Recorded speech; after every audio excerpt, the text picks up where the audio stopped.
जनता परेशान है सर, कैसे देखते हैं? जब तक राज्यों के चुनाव हो रहे थे तब तक संकट तो यही था, हॉर्मुज तब भी बंद था, लेकिन तब पेट्रोल और डीजल के दाम नहीं बढ़े, एलपीजी के दाम नहीं बढ़े, सीएनजी के दाम नहीं बढ़े।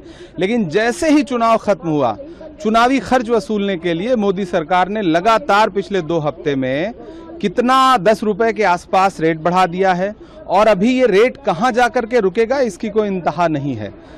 कल मीटिंग भी थी पार्लियामेंट्री कमेटी की, उसमें भी कोई संतोषजनक जवाब पेट्रोलियम मिनिस्ट्री की तरफ से नहीं आया है। मैं चूंकि खुद उसका मेंबर हूं, सदस्यों ने सवाल भी उठाए थे और कोई संतोषजनक जवाब नहीं है।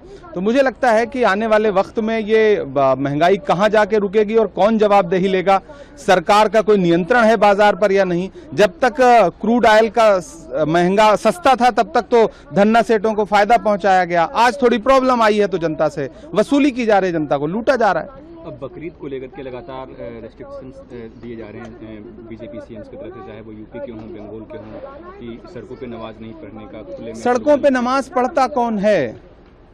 ये फालतू का नैरेटिव बनाना बंद करे भारतीय जनता पार्टी। जुमे की नमाज दिन में 1 बजे होती है, 2 बजे होती है, इस तपती दोपहरी में कौन सड़क पे नमाज पढ़ेगा? ये फालतू का नैरेटिव बनाना बंद करिए। कोई नमाज नहीं पढ़ता सड़कों पर,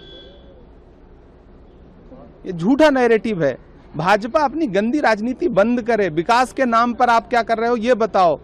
नमाज नमाज नमाज।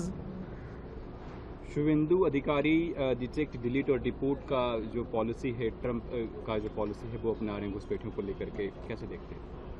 एसआईआर के जरिए कितने घुसपैठी अब तक चिन्हित हुए हैं, पहले उसका डेटा देश के सामने रखें ना। उस पर भी भाजपा सिर्फ और सिर्फ राजनीति करती है। बिहार में एसआईआर हुआ, कितने घुसपैठिए प्राप्त हुए? कोई डेटा है सरकार के पास? खाली चुनावी भाषण देना है। सरकार बन जाने के बाद, चुनाव समाप्त हो जाने के बाद भी भाजपा का हर नेता सिर्फ चुनावी मोड में रहता है।